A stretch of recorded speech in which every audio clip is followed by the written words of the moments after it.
Nous sommes des êtres rationnels qui vivons dans un espace-temps matériel. Nos sens sont l'expression d'une conscience qui donne à la solidité une valeur concrète. Donc, il est très difficile pour nous, qui avons été habitués pendant des siècles à manipuler la matière, de pouvoir manipuler ce qui est subtil, éthériel, astral. Et c'est pour cette raison que nous avons de la difficulté à réellement comprendre et à pouvoir nous exorciser, si vous voulez, des aspects ou des forces astrales qui polluent l'écran mental de l'homme. Pour travailler au niveau de l'écran mental, et pour pouvoir créativement neutraliser les aspects retardataires de cette fonction psychique chez l'homme, nous devons en arriver à développer une conscience concrète de l'invisible, c'est-à-dire une capacité mentale de nous introduire psychiquement sur le plan astral en utilisant l'écran mental comme une fenêtre dans ce monde, de la même façon que les entités utilisent l'écran mental comme une fenêtre dans notre monde. Mais ceci demande un très très haut niveau d'objectivité de conscience, c'est-à-dire une conscience capable de travailler avec la parole en fonction par rapport à un monde qui est invisible, mais qui devient visible à travers l'écran mental. Nos sciences ne sont pas suffisamment avancées et n'ont pas encore la subtilité nécessaire pour pouvoir nous faire reconnaître finalement que l'homme a accès au plan subtil par différentes voies. Il a accès au plan subtil par la voie du corps astral, il a accès au plan subtil par la voie du corps éthérique, mais aussi il a accès au plan subtil par la voie de la parole. Et cette réalisation, elle est nouvelle, elle est grande, elle est révolutionnaire pour l'homme, elle devient un outil absolu. Mais l'homme ne peut pas utiliser la parole pour traverser ou travailler sur le plan astral tant qu'il n'a pas lui-même converti l'énergie mentale de sa conscience en une force de frappe, c'est-à-dire en un taux vibratoire où les mots deviennent eux-mêmes magiques. Pour que l'homme puisse se servir de sa parole comme un instrument magique, c'est-à-dire comme un instrument capable de faire vibrer l'astral, il lui faut un très haut degré de certitude en ce qui concerne la valeur créative de son mental. Donc, il a besoin de vivre sur un plan mental totalement libre de toute affiliation avec le plan astral. Et à ce moment-là, il deviendra capable de pénétrer dans ces zones inférieures de la conscience et d'arracher aux entités le pouvoir de se manifester chez l'homme ou de manipuler l'homme à travers l'écran mental. La compréhension occulte de cette science de la parole pouvant être exercée contre les entités dans l'astral qui utilisent l'écran mental contre l'homme est très exactante pour celui qui n'est pas suffisamment avancé sur le plan de la cristallisation de son corps mental. Pour que l'homme puisse travailler avec des nuances, des subtilités de l'esprit, il faut qu'il soit très près de son esprit. Autrement dit, il faut qu'il soit très très éloigné du rationnel de son ego intellectuel ou du rationnel de son intellect qui représente le plan inférieur de sa conscience. Ceux qui, dans l'avenir, auront la capacité de s'éloigner de la rationnelle de l'ego ou du plan inférieur, pourront commencer à travailler sur le plan subtil de la conscience supramentale et éveiller en eux-mêmes des possibilités et faire naître des outils qui éventuellement serviront à neutraliser sur le plan astral les entités qui utilisent l'écran mental de l'homme contre son bien-être. Ceci demandera que l'homme puisse, avec le temps, en arriver à réaliser qu'il y a une relation directe et étroite entre sa parole créative et la vision du troisième œil. Cette vision du troisième œil étant rapportée à la fixation dans son mental de l'énergie de l'esprit. Dans la mesure où l'homme aura cette capacité, il pourra pénétrer à volonté par la parole dans le plan astral et extraire de ce plan les entités qui neutralisent le pouvoir créatif de l'homme et empêchent l'évolution de sa conscience. Ceci demandera de la part de l'homme une très grande conscience, une très grande intelligence créative. Et lorsque nous parlons d'intelligence créative, nous ne parlons pas d'intelligence occulte, parce que l'intelligence occulte n'est pas une intelligence créative. Elle est simplement une intelligence supérieure faisant partie du plan mental supérieur ou du plan mental inférieur, dépendant où se situe le degré de fusion entre le double et l'ego. Lorsque nous parlons d'occulte, lorsque nous disons que l'homme avec la parole n'a pas besoin d'être occulte pour travailler avec cette parole sur le plan astral, nous voulons dire que l'homme, lorsqu'il aura intégré son énergie, n'aura plus besoin de se servir de son écran mental, de son imaginaire ou des facultés internes et psychiques de son ego évolué pour déloger de l'astral les entités qui l'habitent et qui travaillent à travers l'écran mental pour polluer l'esprit de l'homme. Il pourra simplement, par la parole, neutraliser ses forces, démagnétiser le corps astral et redonner à l'homme le moyen de vivre une vie libre. Mais ceci demandera que l'homme lui-même, celui qui fera ce travail, soit suffisamment avancé en conscience pour ne plus être assujetti à aucun niveau à une coloration de son esprit, c'est-à-dire à la coloration de son mental. Pour ceci, l'homme devra en arriver à une très grande objectivité face à son intelligence. Autrement dit, l'homme devra en arriver à une transparence totale, c'est-à-dire à une capacité intégrale de reconnaître, de comprendre et de saisir que l'intelligence fait partie de la fusion de son esprit avec l'ego et non pas représente-t-elle une qualité personnelle de son être. Tant que l'homme aura l'impression que son intelligence est une qualité personnelle de son être, cette intelligence sera astralisable, même si elle est hautement astralisable. Elle demeurera astralisable dans ce sens qu'elle ne pourra pas donner, par la parole, l'objectivité nécessaire à la vibration afin que cette vibration puisse pénétrer le monde astral et déraciner de ce plan les entités qui travaillent contre l'homme. L'homme devra réaliser que la parole en elle-même est le produit de la fusion et non pas simplement un attribut, un talent astral, un talent relié à l'expérience de l'âme. Il devra réaliser que la parole est en soi un mouvement de l'esprit à travers la gorge et non pas une manipulation psychique, psychologique ou occulte de l'ego à travers le mental et ensuite à travers la gorge. La gorge doit devenir pour l'homme le centre de manifestation de son esprit. C'est-à-dire que la gorge doit représenter dans la manifestation créative de la parole contre les forces astrales le point de rencontre entre l'esprit et la matière. Mais pour que ceci se fasse, il faut que l'ego sur le plan mental soit désengagé de toute volition, de toute nature psychologique, de toute nature égoïque face au pouvoir de la parole ou face à la présence de la parole. Sinon, l'ego astralise sa parole et donne à sa parole une qualité inférieure à ce qu'elle pourrait être en réalité. Donc, il intervient à la fois sur le plan inférieur de son mental et à la fois sur le plan supérieur de son mental.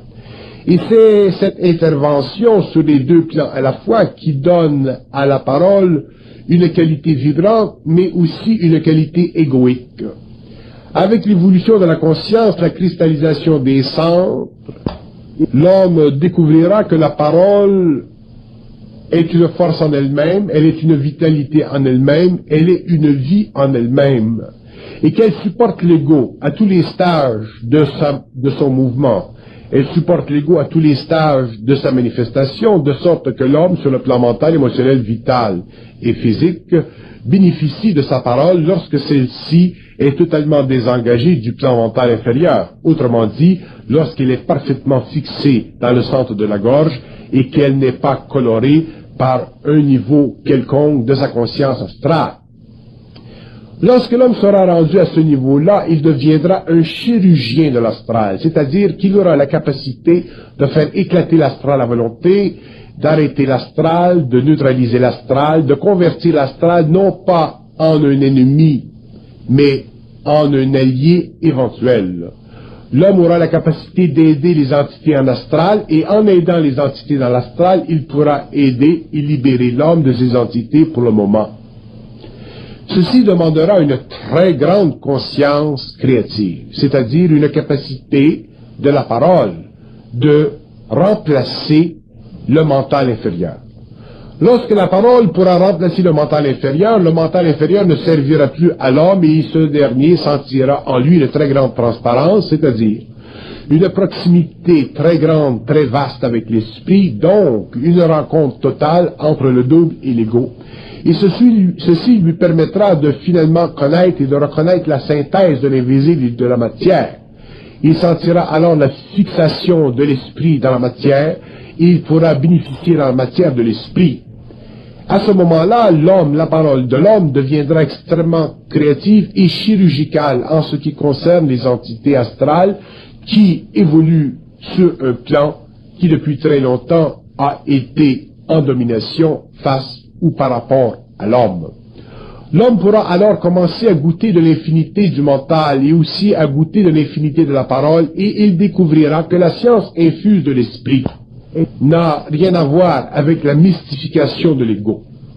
Il découvrira que la science infuse de l'esprit est un paramètre naturel de la cosmicité de l'homme.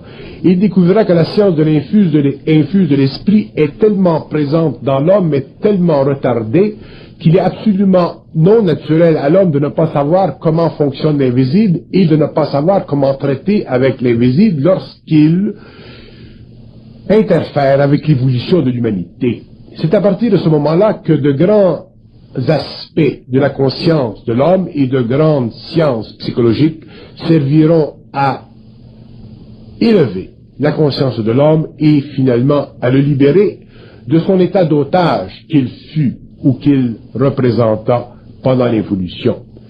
L'homme découvrira que l'infinité fait partie de l'esprit et que sa nature est tellement vaste qu'il est impossible à la parole de devenir par elle-même autosuffisante tant que l'homme lui-même n'a pas cessé, sur le plan mental inférieur, de donner à sa parole une valeur quelconque.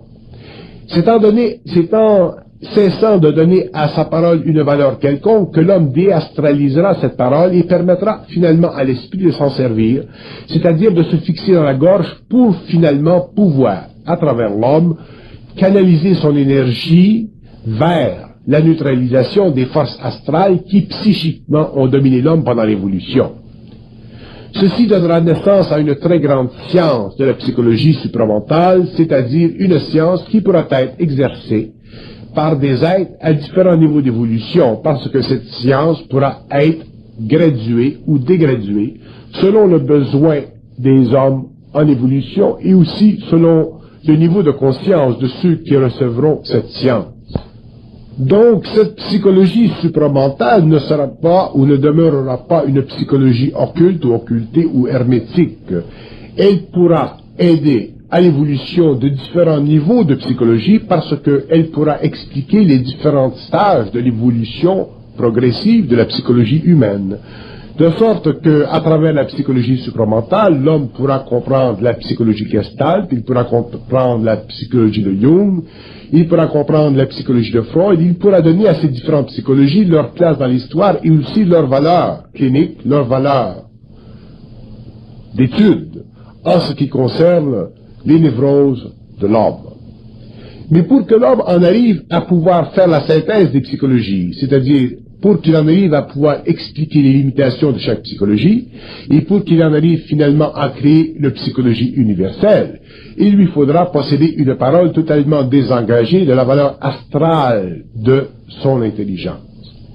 Si l'homme n'est pas capable de se désengager de la valeur astrale de l'intelligence dans la parole, il ne pourra pas bénéficier du mouvement de l'esprit à travers la gorge, donc il ne pourra pas parfaitement devenir canal. Il n'est pas suffisant que l'homme soit médium, il doit être canal. Il y a grande différence entre médium et canal. Et médium, celui qui colore la descente de l'énergie à travers ses cendres. Et canal, celui qui ne pourra pas colorer la descente de cette énergie à travers ses cendres. Donc, et canal, celui qui vivra, connaîtra demain un état plus avancé de fusion. Lorsque l'homme sera suffisamment avancé en fusion, il commencera finalement à comprendre le jeu de l'astral à travers la conscience de ses pensées. Lorsqu'il aura compris le jeu de l'astral à travers la conscience de ses pensées, il réalisera la limitation de ses pensées, même si ses pensées sont très occultes, très avancées dans les sciences marginales. Il découvrira que la pensée en elle-même ne peut pas servir l'homme tant qu'elle n'est pas parfaitement vibratoire. Si elle n'est pas parfaitement vibratoire, elle représente dans l'homme, elle crée dans l'homme des mondes, elle crée dans l'homme, sur le plan mental et sur le plan astral, des images, c'est-à-dire des structures psychiques dont la géométrie, dans le fond, représente la faillibilité de l'esprit et la puissance de l'astral. Lorsque nous parlons de l'astral, nous parlons de mondes très vastes, nous parlons de plans très complexes. Nous ne parlons pas simplement de l'astral de façon négative, nous pouvons parler de l'astral de façon positive. Mais l'astral représente une dimension de l'homme. Mais puisque l'homme passera de l'évolution à l'évolution, l'homme ne vivra plus sur le plan astral, donc il vivra sur le plan mental supérieur. Mais pour vivre sur le plan mental supérieur, il faut que le plan astral soit totalement neutralisé en ce qui concerne sa pollution ou son influence sur le plan mental inférieur de l'homme, c'est-à-dire sur le plan de la pensée. Donc il faudra que la pensée de l'homme soit totalement universalisée, c'est-à-dire élevée à un niveau vibratoire tel qu'elle ne pourra pas créer dans l'imaginaire de l'homme, c'est-à-dire dans la structure psychique consciente ou inconsciente, des reflets, des courants, afin de laisser l'esprit passer dans le canal de l'homme pour que ce dernier puisse le vivre sur le plan de la gorge, où la parole deviendra finalement l'outil chirurgical utilisé par l'esprit pour défoncer, neutraliser et démagnétiser l'astral. Donc il y a un avenir extrêmement glorieux pour la psychologie supramentale. Il y a un avenir absolument extraordinaire qui est sans fin, parce que l'esprit est sans fin. Et comme les mondes invisibles, les mondes subtils sont sans fin, l'homme devra apprendre au cours de l'évolution à reconnaître et à traiter avec ces mondes, afin de pouvoir graduellement se désengager de l'affinité psychique qui existe entre l'âme en évolution et ces mondes, d'où elle provient. Et c'est ainsi que l'homme en arrivera finalement à exercer le pouvoir de son corps éthérique, c'est-à-dire à pouvoir manifester sur le champ et à volonté une dimension de sa conscience qui n'est pas reliée au phénomène ou au mouvement de la conscience astrale. C'est à ce moment-là que l'homme découvrira que le mouvement dans l'éther ne convient pas à la qualité psychologique de l'ego, mais convient à la qualité spirit de son énergie. Donc l'homme deviendra esprit, c'est-à-dire qu'il deviendra un mouvement, donc il deviendra conscience, mais il deviendra conscience sans que cette conscience ait le besoin, alors qu'il est dans le corps matériel, de se manifester à elle-même, c'est-à-dire d'apparaître à elle-même. C'est dans ce sens que l'homme, en utilisant le corps éthérique, le véhicule éthérique, vivra une conscience totalement désengagée de ce qu'il peut aujourd'hui projeter. Lorsque l'homme aujourd'hui dit ou croit être en éthérique, ce qu'il fait dans le fond, c'est qu'il utilise le corps astral en relation avec le support vital que le corps éthérique met à sa disposition à cause de la connexion entre le cerveau éthérique et le plexus solaire. Lorsque l'homme aura dépassé ce stade de l'évolution, il verra qu'il vit dans son corps éthérique, qu'il exerce les facultés de son corps éthérique dans une dimension de conscience totalement en dehors de la conscience égoïque. C'est à ce moment-là que l'homme pourra, sur le plan matériel, manifester le mouvement direct de l'énergie du double à travers la gorge, sans avoir, sur le plan psychologique, sur le plan psychique, à vivre l'intensité astrale qui lui donnerait l'impression d'être sur un autre plan ou dans une autre dimension. Mais il saura qu'il est dans un autre plan et sur une autre dimension, et il demeurera prisonnier de son corps matériel tant qu'il aura la volonté de demeurer dans la matière.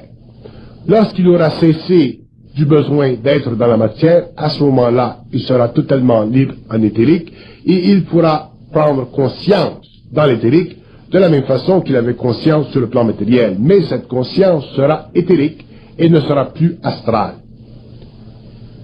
Nous parlons de ceci afin de faire reconnaître finalement à l'homme de l'évolution que les sciences du passé, quelles que furent ces sciences, quelques besoins qu'eut l'humanité de les recevoir, étaient des sciences limitées à la transformation psychique de son âme. Au fur et à mesure où l'homme entrera dans une autre phase d'évolution, au fur et à mesure où il entrera dans un nouveau temps, il sera lui-même en mesure de savoir, de comprendre et d'élucider le problème du corps astral et le problème du corps éthérique. Donc il sera en lui-même capable, à travers la parole, de comprendre les nuances qui existent entre ces deux plans qui sont très près de l'homme et qui font partie de sa composante. À ce moment-là, l'homme pourra commencer à travailler sur le plan de l'astral d'une façon qui conviendra parfaitement à l'évolution des entités et aussi parfaitement à l'équilibre de la personnalité devenue de plus en plus, ou devant devenir de plus en plus, une personne chez l'être humain. À ce moment-là, la psychologie supramentale sera extrêmement puissante dans le monde, elle sera extrêmement créative et elle ouvrira des portes à la compréhension de l'homme, des portes qui aujourd'hui demeurent encore fermées et parfaitement souclées, c'est-à-dire parfaitement dans le secret de la fusion de l'homme nouveau. Autrement dit, l'évolution de la psychologie supramentale sera le produit de l'ouverture ou de la manifestation des clés faisant partie de la fusion de l'homme, c'est-à-dire faisant partie de l'actualisation du corps éthérique. Lorsque cette actualisation aura suffisamment manifesté sa conscience dans le monde, nous découvrirons une science de la psychologie tellement avancée qu'elle bouleversera les données de l'homme et qu'elle permettra finalement à l'homme de réellement commencer à construire un pont entre lui-même et l'invisible sans avoir à supporter les aspects asphyxiants du corps astral, de la conscience astrale et des entités qui pendant des millénaires ont servi de médium interne subconscient à la conscience de l'ego afin que cette dernière puisse supporter le joug d'une conscience expérimentale. Au cours de l'évolution, l'homme apprendra à se servir de son écran mental comme il apprend à écrire avec la plume. Dans ce sens qu'il apprendra à se servir d'un tableau lui permettant de visionner le matériel et l'immatériel et d'établir constamment un équilibre entre ces deux plans. Mais pour que l'homme puisse bénéficier de l'écran mental, il lui faudra reconnaître en lui-même les faiblesses psychologiques de son ego. Car c'est à travers ces faiblesses que l'écran mental s'allume, qu'il devient polarisé et qu'il s'astralise. Donc il perd la vertu mentale de sa capacité créative. Les hommes qui sont dotés d'un écran mental vivant, actif, ont avantage à comprendre la fonction de cet appareil psychique, de cette fonction psychique chez l'homme, et d'en prendre avantage dans la mesure où ils sont capables de reconnaître en eux-mêmes les failles de leur personnalité qui font de leur écran mental un outil facile d'accès pour l'astral et les forces psychiques nocturnes de la conscience humaine. L'étude de l'écran mental au cours de l'évolution de la psychologie supramentale permettra à l'homme de réaliser que dans le fond, cet écran est à la fois une porte sur l'invisible et à la fois un tableau sur lequel il peut inscrire des pensées créatives, des formes créatives qui ont la capacité de rendre fluide le mouvement de l'esprit, de l'énergie du double à travers son mental. Rendre fluide cette énergie dans le sens de donner à cette énergie une convention, une forme palpable par l'homme et très près de la concrétisation dans le temps de cette même forme. C'est à ce stage-là que l'écran mental deviendra un véhicule pour la voyance. C'est à ce stage-là que l'homme pourra l'utiliser à différents niveaux pour comprendre les différents niveaux de la réalité. Mais pour le moment, l'écran mental est encore un outil de l'astral. C'est encore une fenêtre à travers laquelle l'astral pénètre dans la conscience humaine, et la psychologie en est à ses débuts dans la compréhension de ce mécanisme extrêmement précieux pour l'homme, mais extrêmement volatile, extrêmement dangereux, s'il n'est pas contrôlé par l'homme lui-même, mais contrôlé par les forces obscures de sa conscience planétaire. L'écran mental, sans doute, sans aucun doute, représente sur le plan de l'homme une des grandes interventions de l'énergie de l'intelligence dans le monde de la forme. Dans la mesure où l'énergie de l'intelligence et le monde de la forme se rencontrent sur un plan mental suffisamment élevé, l'écran mental lui-même devient pour l'homme un outil de travail extrêmement intéressant. Mais dans la mesure où cette même énergie est utilisée, manipulée, englobée par des forces sous-jacentes à la conscience humaine, l'écran mental devient pour l'homme le plan d'expérience psychique, où pendant l'évolution, la totalité de l'évolution, il fut victimé. Et l'homme ne peut pas vivre ou subir un état psychique indéfiniment en dehors de son contrôle. Il doit l'amener éventuellement à une réalisation concrète de ses besoins sur le plan matériel comme sur le plan psychique interne. Mais ceci demandera de sa part une très grande capacité d'intervenir directement, froidement, dans tout le processus manipulatif de sa conscience expérimentale. Donc, ceci demandera que l'homme, à la fin, au cours de son évolution, en arrive à corriger les abus de la mémoire et aussi en arrive à corriger les abus de son corps émotionnel, car ces abus sont responsables pour la détérioration graduelle de son intelligence à travers la forme mentalisée, et permet alors à d'autres forces en lui d'utiliser ces formes pour leur propre projection, donc pour la détérioration de l'identité humaine.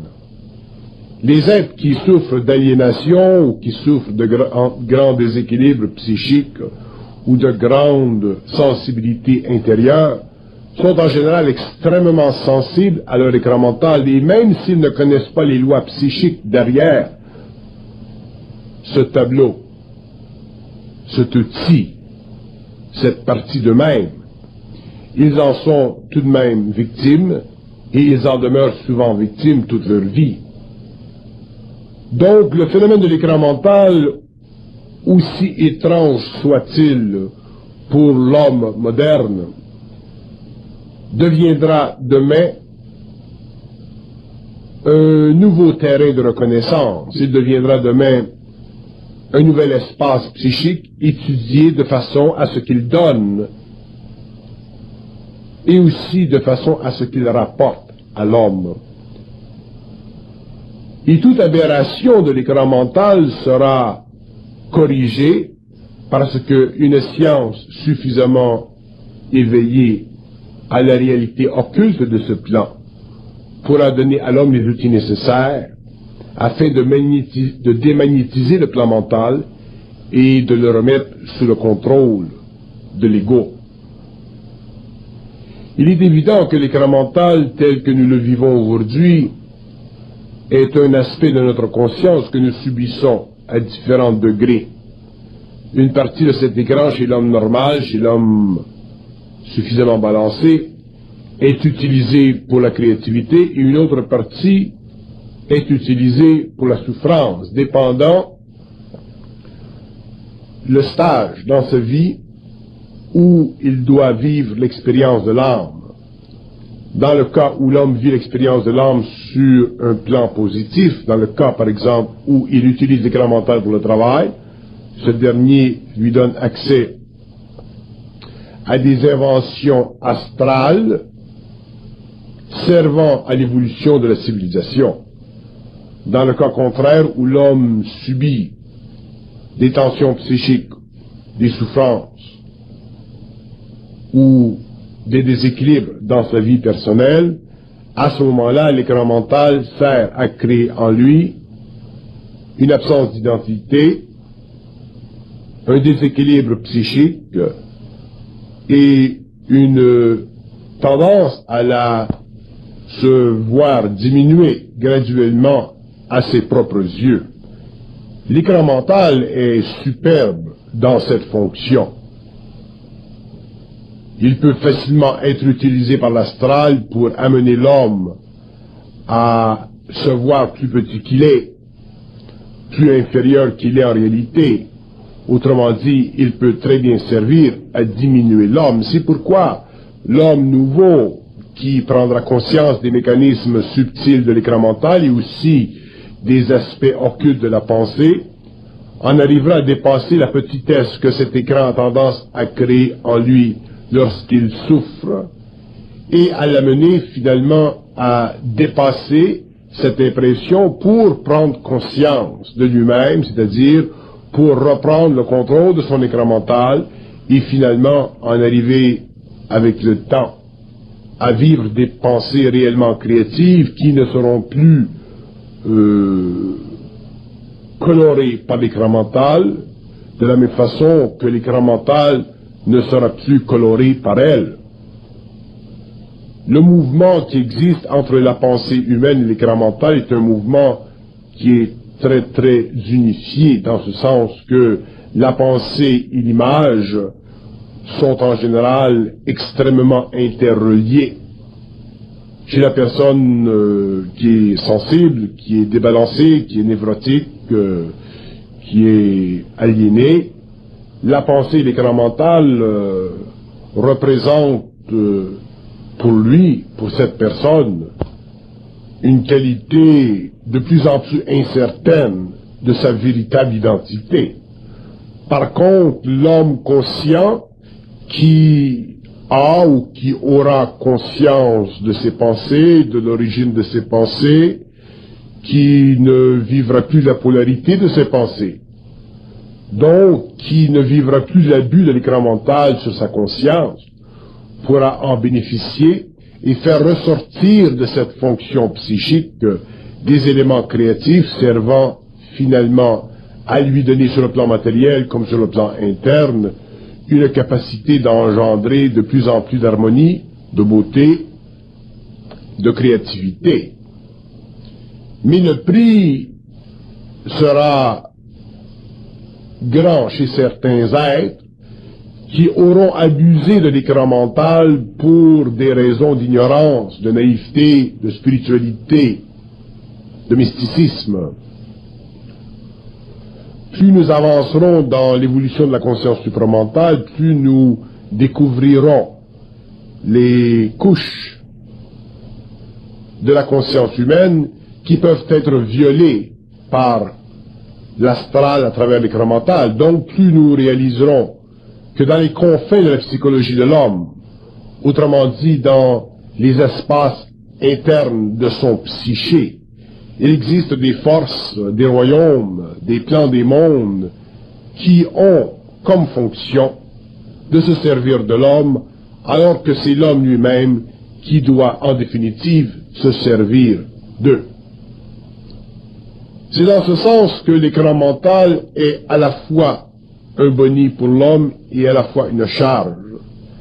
Et les êtres qui ont un écran mental vivant doivent en arriver à pouvoir l'évaluer, à savoir si leur écran mental leur cause de la souffrance, quand, pourquoi, sous quelles conditions, et renverser cette situation à partir d'une connaissance fondamentale et absolue des lois de la pensée et des lois de l'imagerie. Ces êtres alors pourront avancer très rapidement dans la cognition interne, pourront avancer rapidement dans la réalisation de leur identité et aussi dans la perception grandiose qu'ils possèdent ou qu'ils ont accès à une intelligence créative qui peut se servir de l'écran mental pour faire aboutir sur le plan matériel des aspects de cette intelligence au profit de l'homme. En passant, il est dangereux de se servir de l'écran mental comme un jeu. Il est dangereux de se servir de l'écran mental comme étant un espace psychique à l'intérieur duquel on peut poser ou placer n'importe quoi. Parce que tant que l'homme ne connaît pas les lois de l'astral et qu'il ne connaît pas les lois de la forme qui s'enregistrent sur le plan mental de cette cognition, il travaille avec des forces dont il ne connaît pas les mécanismes occultes. Et étant naïf comme il l'est, il peut facilement ouvrir des centres en lui qui demain seront utilisés par des entités.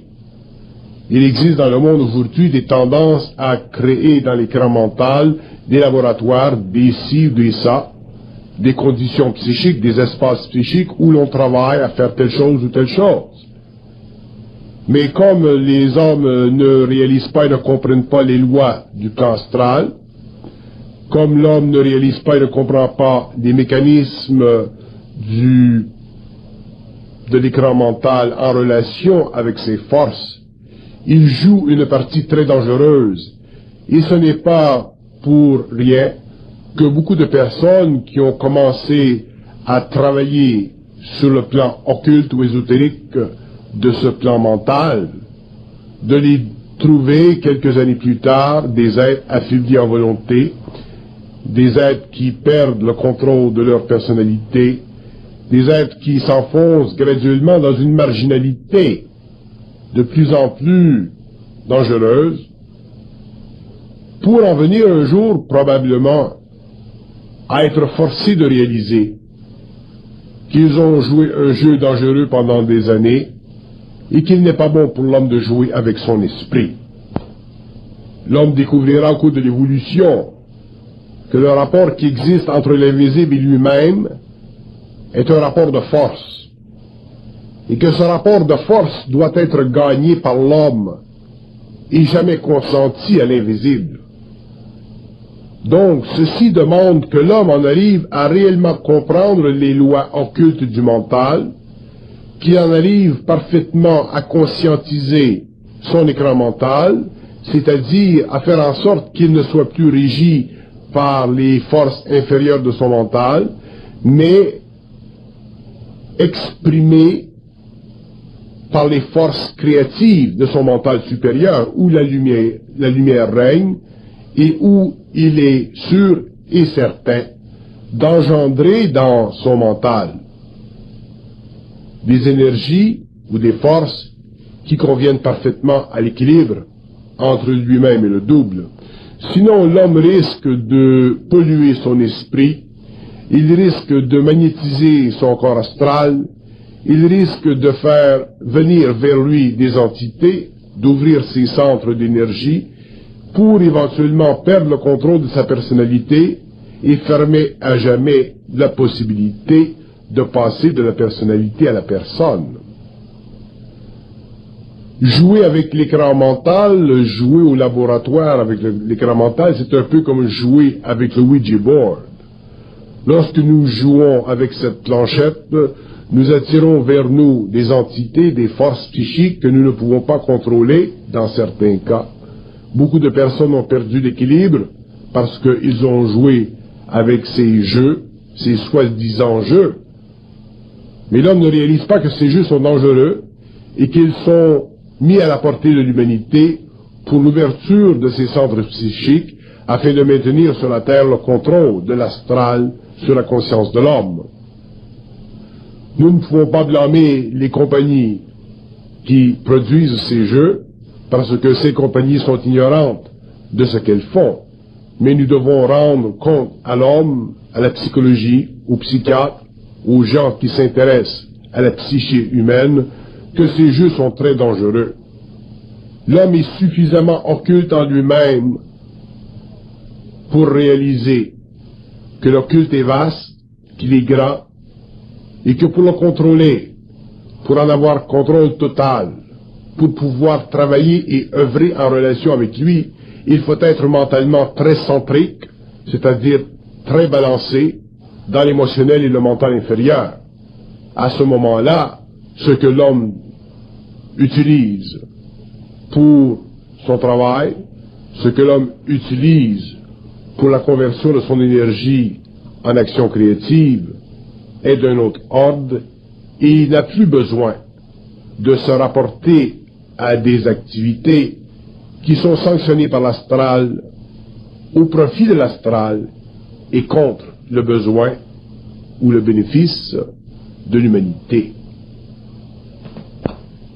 Plus l'homme se conscientisera, plus il réalisera, ou c'est-à-dire moins il vivra d'affinité avec ce qui est astral ou ce qui est le produit de l'action ou de l'activité astrale à travers l'homme et son ignorance. Donc, plus l'homme se conscientisera, moins il aura tendance à vivre le voyage astral, moins il aura tendance à vivre la manipulation astrale de son écran, moins il aura tendance à se soumettre à des activités d'ordre psychique qu'il ne comprend pas. Donc il deviendra totalement conscient de ce qu'il fait, et alors il deviendra totalement protégé contre des mouvements d'énergie en lui qui feront partie alors de l'évolution et ne pourront plus le toucher. Donc l'homme a besoin de se protéger, et c'est à travers cette science nouvelle qu'il pourra le faire, parce que cette science nouvelle permettra à l'homme finalement, à partir de lui-même, à partir de sa fusion, à partir de son intégralité, de son unité, de sa science profonde, d'élucider les manœuvres subtiles de l'astral. Souvent les gens disent « Ah, la planquette ou le Ouija board, ça fonctionne. » Et l'on croit que parce que ça fonctionne, que c'est bien. Et c'est justement parce que ça fonctionne que c'est dangereux. Si ça ne fonctionnait pas, évidemment, il n'y aurait pas de danger. Donc, tout ce qui fonctionne n'est pas nécessairement sécure pour l'homme. L'homme doit d'abord connaître les mécanismes, connaître la fonction, savoir l'origine de ces choses. Et une fois qu'il en connaît tous les aspects, une fois qu'il en connaît le masque, il peut en être libre. Mais tant qu'il ne connaît pas le masque, qu'il ne connaît pas les mécanismes, il peut en être touché, et c'est là qu'il doit faire attention. C'est pourquoi l'écran mental de l'homme est une source d'information, de connaissances précieuse, dans la mesure où l'homme sait conserver son regard sur lui-même, c'est-à-dire dans la mesure où il est capable, de maintenir un lien étroit entre lui-même en tant qu'ego et sa source, sa lumière. Sinon, il se fait facilement embrouiller, il devient facilement astralisable et, naturellement, sujet à la perdition. L'étude de l'écran mental pour l'être humain est essentielle à la compréhension psychique de son imagination. Cette étude équivaut à une réalisation fondamentale des mécanismes de son imagination et du pouvoir créatif ou destructif de cette imagination. L'étude de l'écran mental est tellement importante pour un grand nombre d'êtres humains qui sont visuels qu'elle détient la clé à sa capacité éventuelle d'engendrer sur le plan matériel des forces créatives dont la vitalité dépasse la culture, la mémoire ou l'embriquement des influences sur sa personnalité, dans le but de le projeter créativement dans un monde mental à travers lequel il peut vibrer et en conséquence duquel il peut se donner sur le plan matériel une très grande avenue lui permettant d'exploiter ses possibilités créatives et aussi lui permettant d'atteindre des niveaux de compréhension créative dépassant la moyenne de l'humanité. L'écran mental est un mécanisme chez l'homme qui doit être amené éventuellement sous son contrôle, dans ce sens qu'il doit devenir utile créativement à l'homme, au lieu d'être vécu passivement, comme l'est l'imagination chez la plupart des hommes inconscients. L'écran mental est directement relié au phénomène de la pensée, et selon la santé mentale, selon l'équilibre mental, selon la puissance créative de la pensée, l'écran mental suit. D'un autre côté, chez l'homme, dans la mesure où ses pensées sont affectées par le corps émotionnel, l'écran mental représente fidèlement la qualité, la nature de ses pensées, et peut jouer à l'homme de vilains tours lorsque ce dernier n'en comprend pas les mécanismes, et aussi, surtout, lorsque ce dernier est impuissant à le contrôler.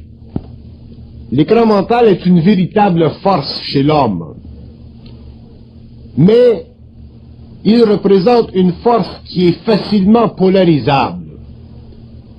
Et en général, chez l'être humain, les aspects de sa conscience qui déterminent la qualité de son écran mental sont directement reliés à sa mémoire. Et l'homme doit contrôler sa mémoire s'il veut en arriver à contrôler l'écran mental. Donc, dans le contrôle de la mémoire, il y va de beaucoup le contrôle de ses émotions. Il y va de beaucoup le besoin de ne pas laisser l'émotivité engendrer dans le mental des courants astraux, c'est-à-dire des forces psychiques qui peuvent neutraliser sa créativité et engendrer dans la conscience humaine de la souffrance. Donc, pour comprendre le phénomène de l'écran mental, il faut comprendre parfaitement le phénomène de la mémoire. Et il faut réaliser d'une façon absolue que toute forme de mémoire négative est inutile à l'homme et ne sert qu'à engendrer une activité imagée qui lui créera de la distraction, qui lui créera de la souffrance et l'immunisera contre sa créativité réelle. Donc il n'y a absolument rien dans la mémoire négative qui puisse être utile à l'homme, et ainsi il ne peut rien avoir dans l'écran mental soumis à une telle mémoire, une forme de créativité qui puisse donner à l'homme les outils nécessaires à la conversion de son intelligence ou à la conversion de l'énergie de son intelligence en une force de frappe capable de donner à l'individu et à la société une expression valable de la conscience. L'écran mental est un tableau qui, bien utilisé, peut donner à l'homme une créativité dépassant la normalité ou le standard de sa civilisation. C'est-à-dire que cet écran mental peut permettre à l'homme de pénétrer des domaines du réel et de faire vibrer dans la conscience humaine des aspects de ces domaines afin d'élever la conscience de l'homme et de l'humanité et aussi de donner à l'homme des clés à la vision interne de l'organisation psychique du moi ou de la conscience, élevant ainsi l'intelligence de l'homme et lui permettant enfin de se débrouiller créativement à travers l'infinité créative de l'intelligence qui peut utiliser son écran comme téléporteur d'images dans le but de le familiariser avec des aspects de la réalité qui sont du domaine suprarationnel. Et dans la mesure où l'écran mental peut servir à l'homme sur le plan suprarationnel, il peut lui servir aussi sur le plan matériel.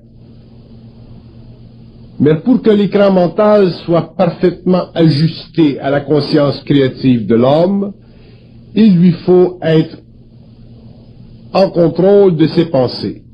C'est-à-dire qu'il doit en arriver à ne plus laisser la mémoire subjective qui utilise l'émotion pour supporter sa présence dans le mental, affecter l'écran, c'est-à-dire affecter l'appareil imaginatif du mental.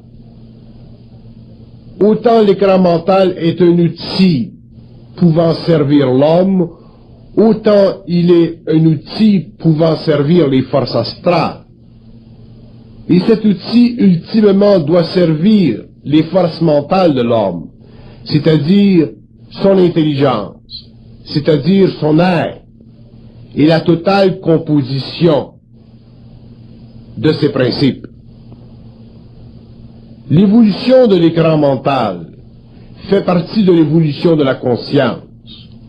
Beaucoup de personnes ne réalisent pas que l'imagination est un écran.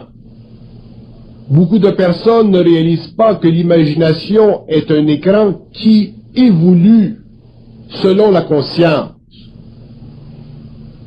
et que son statut présent n'est pas nécessairement un statut fixe, dans ce sens que l'écran mental peut évoluer avec la conscience et, avec le temps, devenir un outil créatif extrêmement utile à l'homme, lui permettant de voir dans des domaines de la conscience, dans des domaines de la vie, dans des domaines de la personne, qui constitue pour lui, créativement, une nouvelle sorte de voyance, une voyance active, créative, au lieu simplement d'une perception psychologique d'une forme associée avec la mémoire ou associée avec un niveau de pensée inférieur à ce qu'il pourrait développer au cours de l'évolution. Comprendre l'écran mental chez ceux qui en ont un très développé ou moins développé équivaut à pouvoir reconnaître chez soi la puissance créative de l'imagination au lieu de simplement vivre passivement son imaginaire et en subir les conséquences néfastes lorsque les pensées de l'homme sont assujetties à une émotivité forte à cause des événements qui viennent constamment dans la vie bouleverser l'équilibre entre l'intelligence et le corps émotionnel. L'écran mental doit être utile à l'ego. Il doit servir l'ego. Il ne doit pas être vécu ou subi par l'ego. Et ceci demande une conscience éveillée à sa surexcitation facile, à sa capacité d'impressionner le mental de l'homme et le corps émotionnel de l'homme. L'évolution de l'écran mental doit être parallèle à l'évolution de la conscience mentale. Donc, l'homme doit apprendre, avec le temps, à se servir de son écran de façon à ce qu'il puisse, au cours de l'évolution, engendrer en lui-même un plus haut niveau d'image, une plus grande qualité d'impression et une plus grande perception de la réalité, autant invisible que matérielle, et ceci est possible ou sera possible lorsque l'homme aura réalisé que la nature de son écran mental doit devenir active et créative et cesser d'être passive, cesser d'être un poids pour l'ego. Ceux qui ont un écran mental développé doivent comprendre que cet outil fait partie de leur conscience, dans la mesure où ils sont conscients de ses aspects négatifs, dans la mesure où ils sont conscients qu'une relation étroite existe entre l'écran et la pensée. Devenant de plus en plus conscients du phénomène de la pensée, de ses aspects occultes, de ses origines extra-mentales, l'homme en arrivera à composer avec son écran de façon créative à un tel point où l'écran deviendra pour lui un tableau de bord, lui permettant de voir dans le temps des possibilités créatives renfermant un embryon de réalité capable d'exercer sur son esprit un pouvoir d'attraction puissant et un pouvoir d'expression graduel selon l'évolution de cet écran. Donc l'homme se servira de cet écran non pas simplement pour subir la vie, mais pour engendrer la vie à partir d'une créativité fondée sur l'élimination subjective de la mémoire et la prépondérance dans le mental d'une énergie créative à la mesure de sa conscience éveillée. Les êtres qui sont d'une grande sensibilité intérieure, les êtres qui sont déjà très conscients de leur écran mental, ont l'avantage et le désavantage de l'écran mental. Ils ont l'avantage dans ce sens qu'ils peuvent comprendre jusqu'où l'écran mental peut leur servir, dans la mesure où ils sont capables de plus en plus d'exercer le contrôle subjectif et négatif de la pensée, et ils ont aussi l'avantage de pouvoir correspondre avec des plans subtils de leur esprit afin de donner à l'ego ou à sa partie mentale une force créative émanant de plans supérieurs de la vie consciente de l'homme. Mais d'un autre côté, ces êtres ont aussi à combattre pendant un certain temps des anciennes attitudes égoïques face à l'imagination. Ils ont à reconnaître que l'écran mental doit dépasser le stage imaginaire pour devenir le stage formateur imagé de leur pensée. C'est ainsi qu'ils découvriront dans l'écran mental une nouvelle voie d'accès à la créativité de leur conscience et une nouvelle capacité d'intégrer des pensées créatives à une faculté visionnaire, leur permettant ainsi de prendre conscience qu'ils ont à leur portée des champs de force dont la capacité créative est régie par la relation étroite entre le double et l'ego. Dans la mesure où le double et l'ego forment une unité parfaitement équilibrée, l'écran mental devient une source de perception extrasensorielle capable d'augmenter le pouvoir d'introspection de la conscience et aussi d'étendre le champ de vision constructif de la conscience sur le plan matériel. Donc, l'écran mental pour l'homme sera utile sur deux plans de vie, le plan interne et le plan d'expression extérieure. Les êtres très sensibles doivent veiller à ce que l'écran mental ne soit pas utilisé par l'astral contre eux. Ils doivent réaliser que c'est à travers l'écran mental que l'astral véhicule son énergie sur le plan de l'image et qu'il crée dans l'ego des conditions psychologiques qui souvent sont défavorables à l'équilibre mental de l'homme et à la perception équilibrée qu'il doit avoir de lui-même. L'écran mental est un couteau à deux tranchants. Il fait partie de l'invisible, il se situe dans l'homme au niveau de l'imagination, et l'imagination doit devenir, avec le temps, un tableau d'expression créative de son intelligence, et non pas simplement un tableau de réflexion astrale servant à maintenir l'ego dans une condition psychologique inférieure à ce qu'elle devrait être.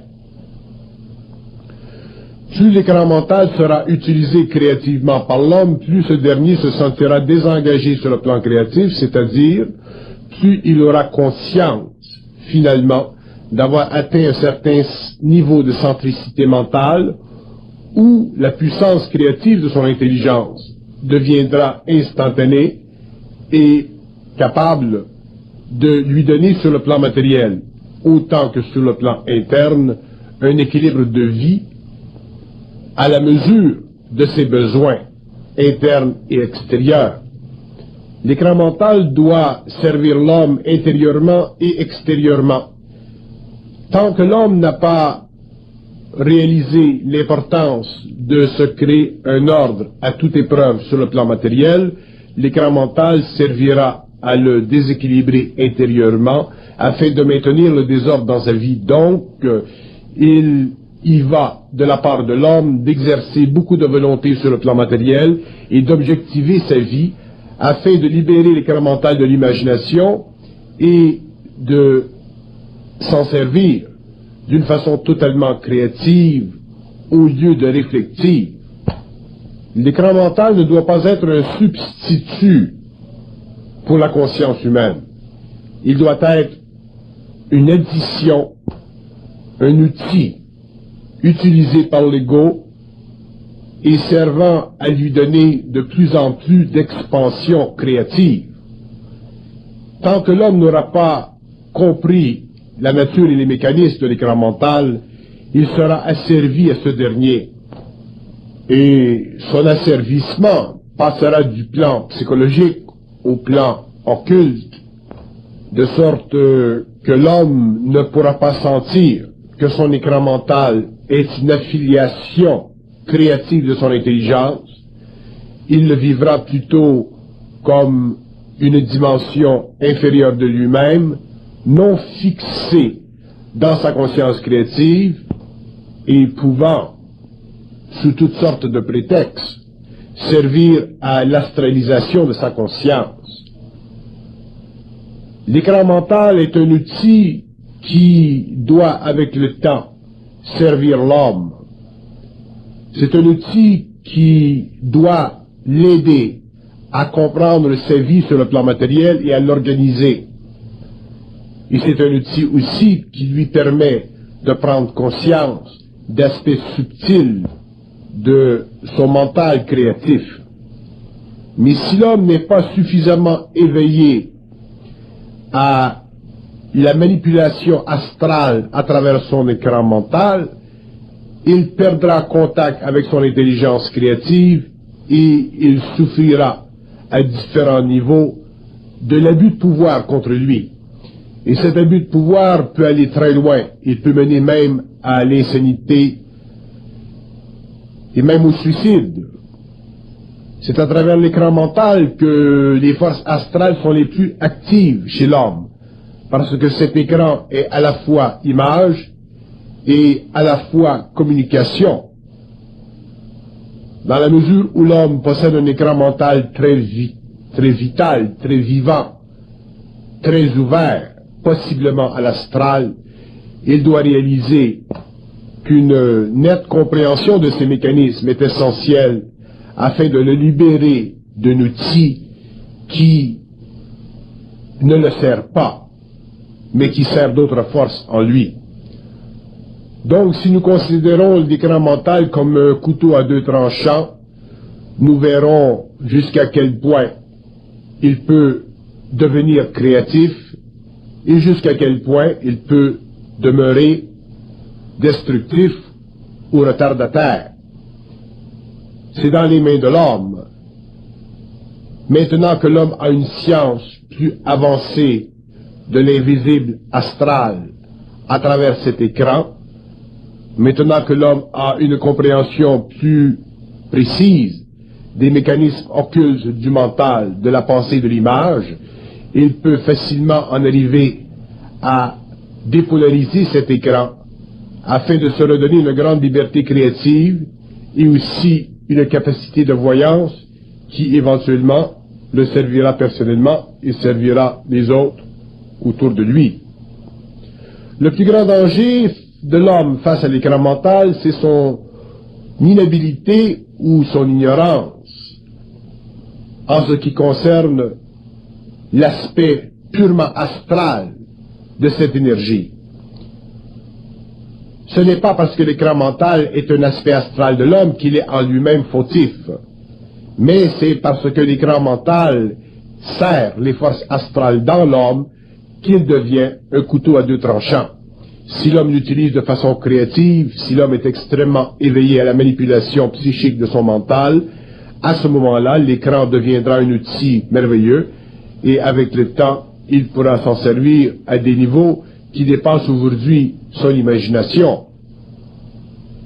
Mais tant que l'ego n'aura pas fait surgir en lui une force de concentration psychique suffisante pour neutraliser les effets mémoriels négatifs et subjectifs de l'écran mental, il ne pourra pas se constituer une réserve d'énergie dans le mental capable de supporter son intelligence créative, et une grande partie de cette énergie sera utilisée par les forces astrales. Donc l'homme a besoin, au cours de l'évolution, de développer une grande concentration, c'est-à-dire une capacité mentale de demeurer en équilibre psychique lorsque cet écran est en action ou en activité. Si l'écran mental est en activité, l'homme ne devrait pas perdre sa concentration.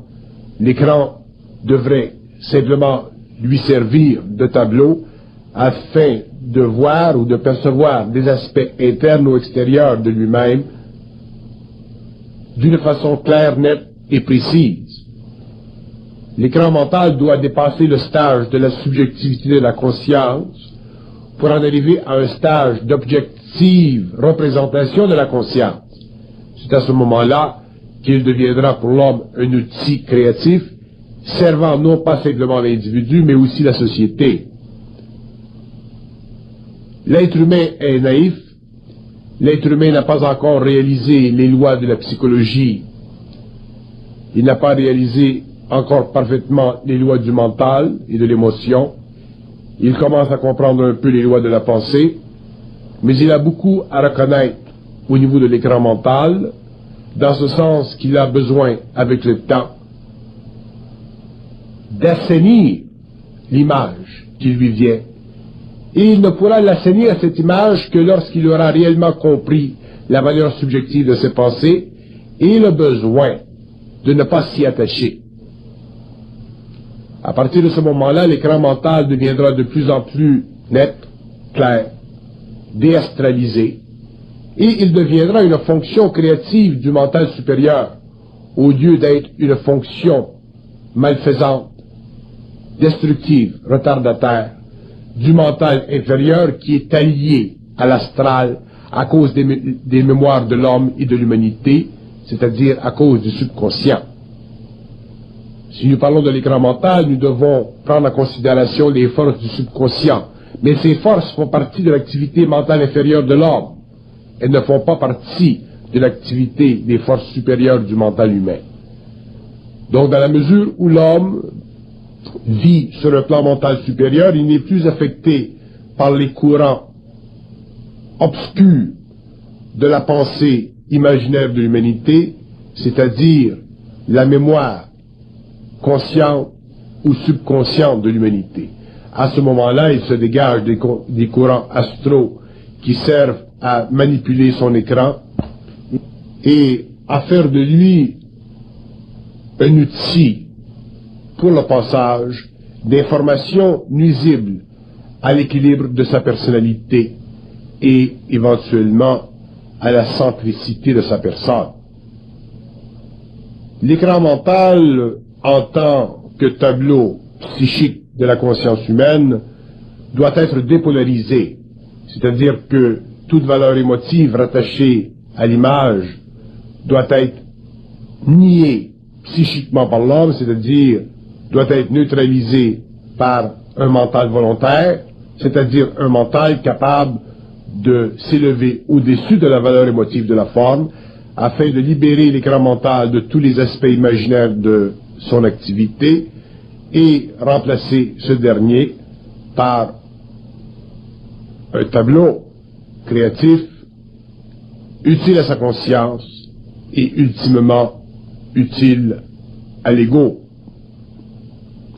Les êtres sensibles qui vivent une grande activité au niveau de l'écran mental doivent réaliser les aspects perfectionnés de cet écran et les aspects retardataires de cet écran. L'écran mental doit soulever dans l'homme de la joie, du plaisir, du repos. Il ne doit pas soulever en lui de l'anxiété, de la détresse. Donc s'il y a dans l'homme de l'anxiété, de la détresse, à cause de cette activité, l'homme doit en prendre conscience, s'élever au-dessus de ces activités et demeurer neutre à l'aspect émotif qui colore le mental et épuise l'esprit. Ceci demande une conversion psychique de l'ego, c'est-à-dire une conversion psychique du mental, afin que l'ego puisse bénéficier de ses pensées et les utiliser d'une façon créative, dans le but éventuel d'augmenter le taux vibratoire de son esprit, fixé dans le mental, et capable d'exprimer dans sa totalité la nature même de l'intelligence. Les gens qui ne sont pas doués d'un écran mental vital ne doivent pas s'en inquiéter. Ils sentiront probablement une sorte d'incapacité créative, une sorte de manque d'imagination, une sorte d'impuissance à manifester l'imagination dans leur travail. Mais ceci est une condition qui est illusoire. Chaque homme possède ce qu'il doit posséder pour bien vivre et pour bien être. Si un homme n'est pas doué d'un écran mental vivant, il est doué pour la manifestation créative d'une pensée supérieure, c'est-à-dire une pensée créative en elle-même qui n'a pas besoin de l'appui de l'image pour se manifester. Donc chaque être humain est composé psychiquement selon le besoin du double à travers l'ego, c'est-à-dire selon le besoin psychique de l'énergie passant des plans supérieurs vers les plans inférieurs de sa conscience. Donc quelle que soit la qualité ou la nature de l'écran mental, l'homme n'a pas à chercher, par comparaison avec d'autres, à avoir ou à posséder un écran mental plus actif. Si déjà il est actif, il doit en prendre conscience. S'il est imaginaire dans l'action, il doit le réaliser, afin qu'il puisse en arriver un jour à posséder un écran mental purement créatif, c'est-à-dire libre de l'imagination astrale et puissant en manifestation créative de l'intelligence.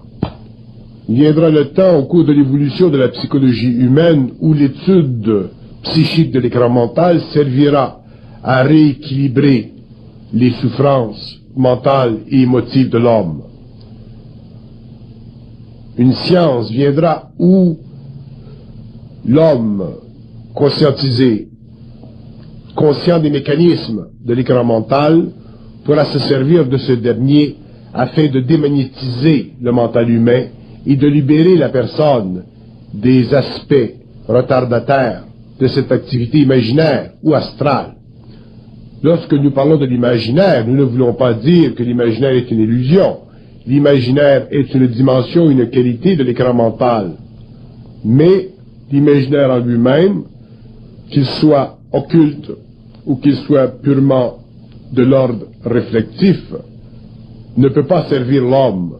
C'est pourquoi la psychologie un jour devra en arriver à comprendre les aspects psychiques de l'écran mental afin de pouvoir entrer dans les domaines astraux de la vie et déloger des entités qui occupent trop d'espace dans la conscience humaine à travers cet écran qui n'a pas été dépolarisé par un mental suffisamment éveillé aux mécanismes occultes de la conscience de l'homme.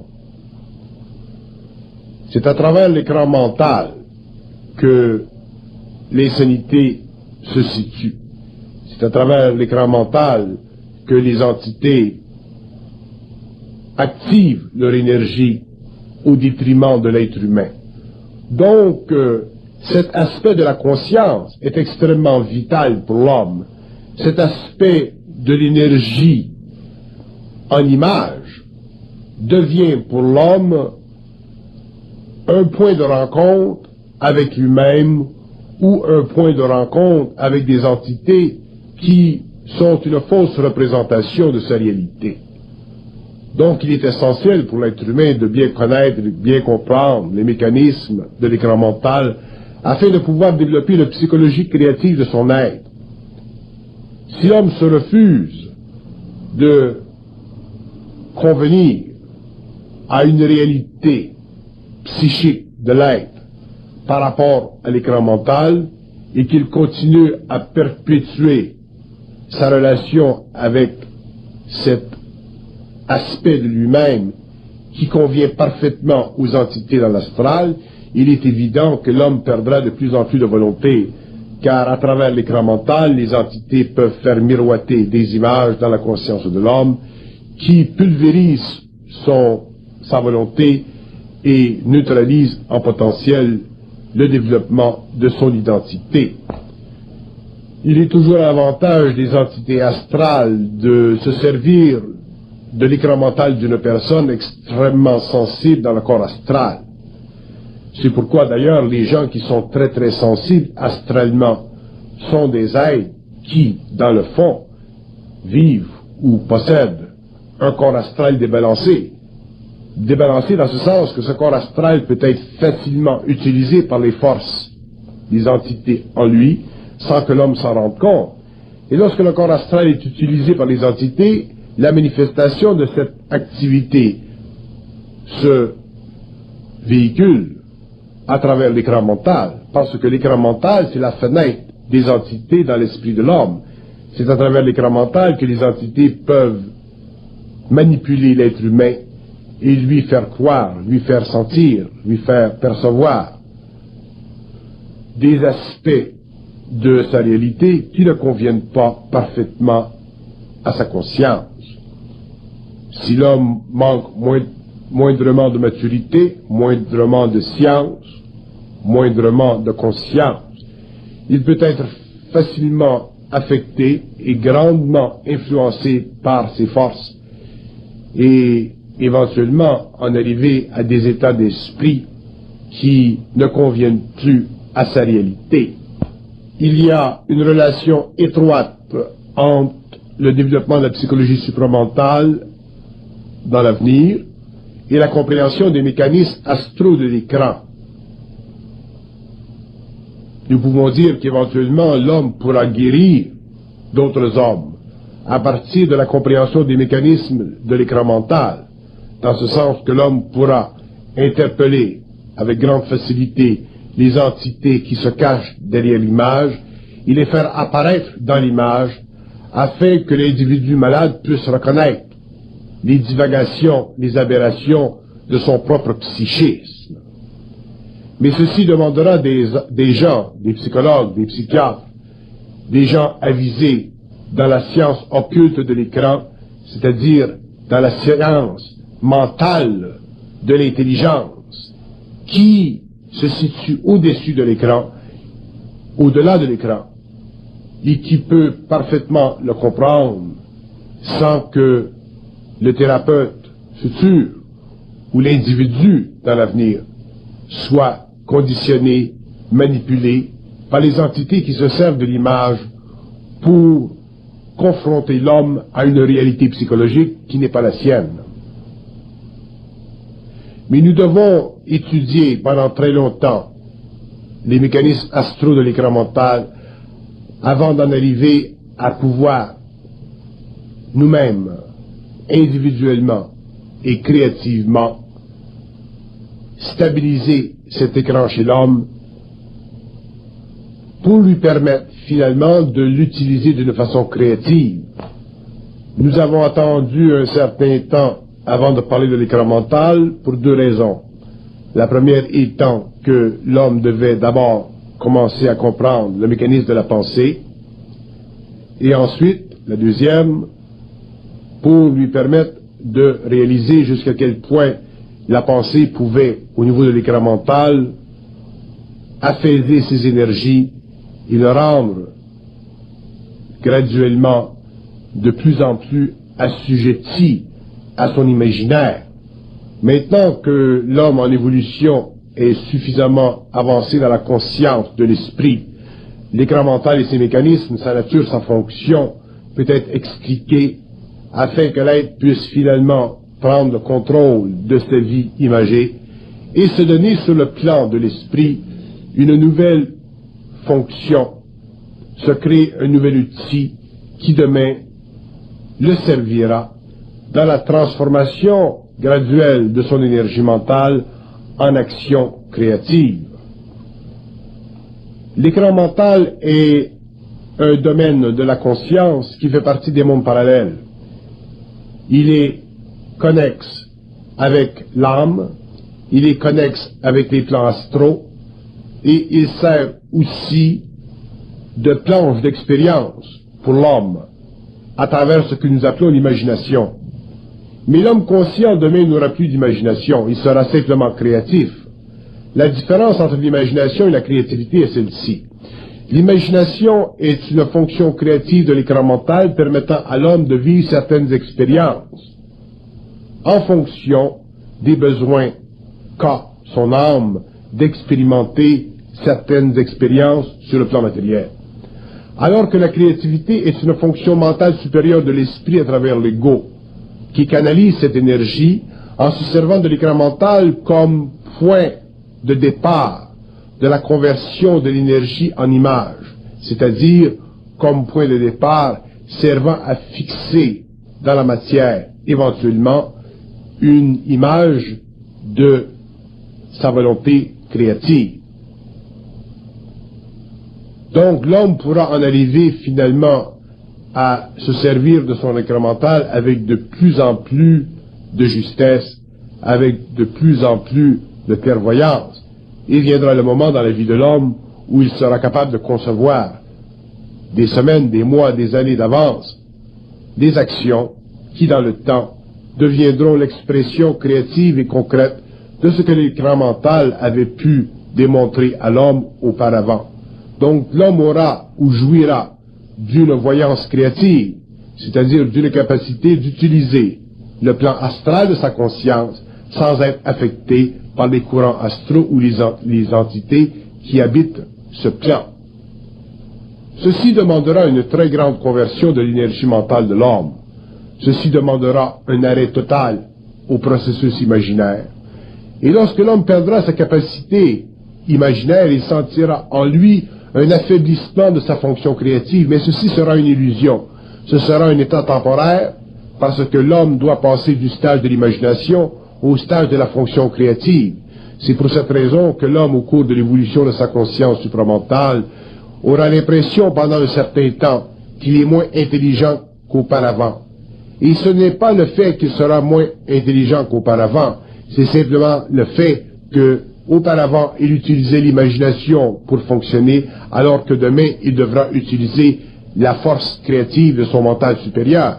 Donc, il doit y avoir une dépolarisation, il doit y avoir un réajustement du mental, il doit y avoir une réévaluation de l'image, c'est-à-dire de l'imagination, afin que l'homme puisse cesser d'être imaginaire ou d'imaginer et puisse commencer à créer sur les autres plans avant que cette activité devienne manifestée concrètement sur le plan matériel. Donc, il y aura, avec le temps, l'évolution, le développement du discernement dans la forme mentale perçue par l'ego. Ceci amènera éventuellement à la lucidité dans le mental de l'ego, et lorsque l'homme sera arrivé au stage d'un discernement avancé et d'une lucidité très profonde, l'écran mental sera un point en lui, un plan en lui, servant de voyance à tous les azimuts, et l'homme, à ce moment-là, bénéficiera parfaitement de son écran mental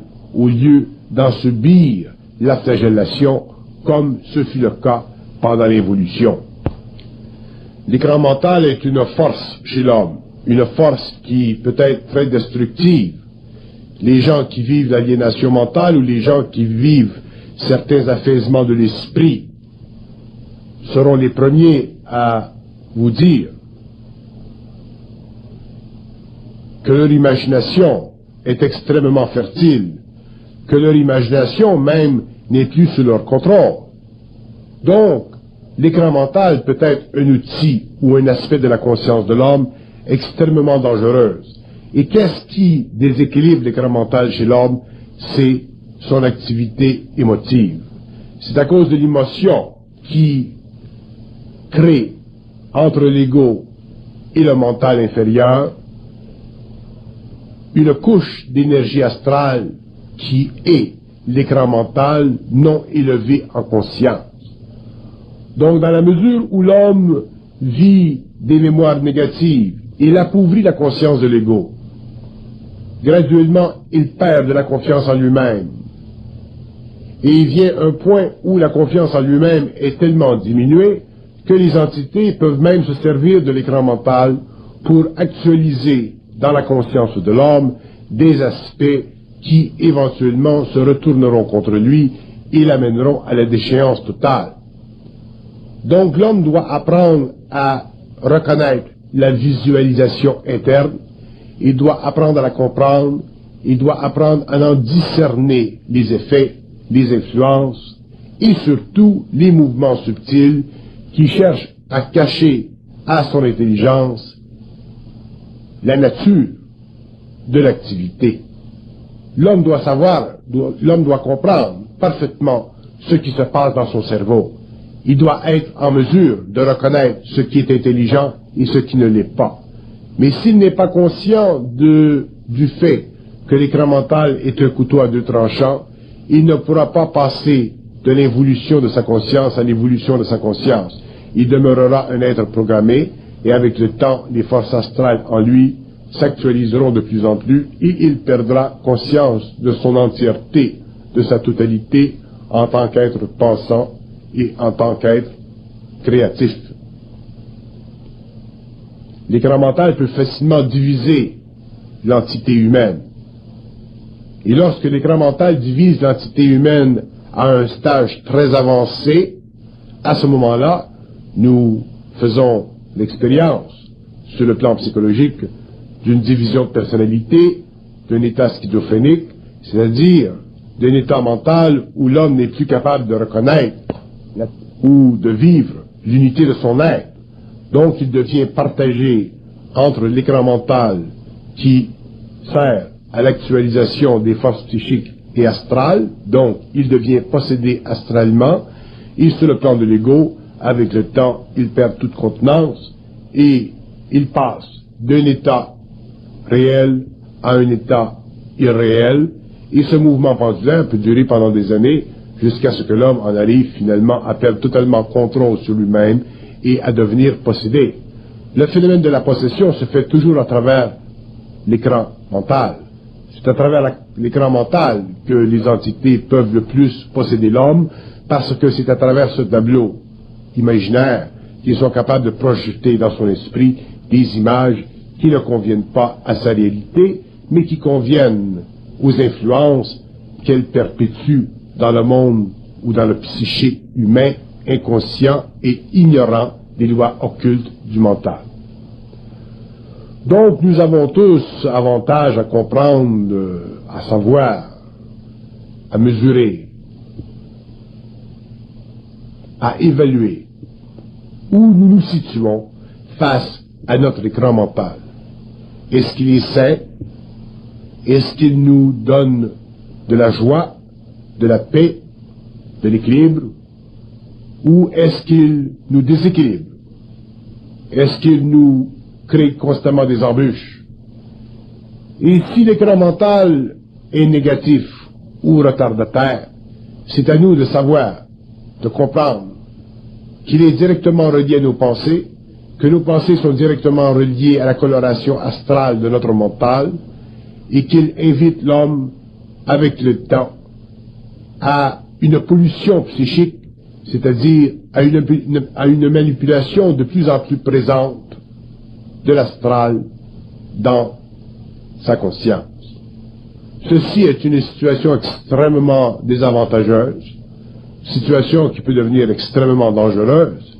Il viendra le point où l'homme ne pourra plus différencier entre sa réalité, c'est-à-dire son intelligence, et la réalité ou la fausse réalité de l'astral, ou son absence totale d'intelligence.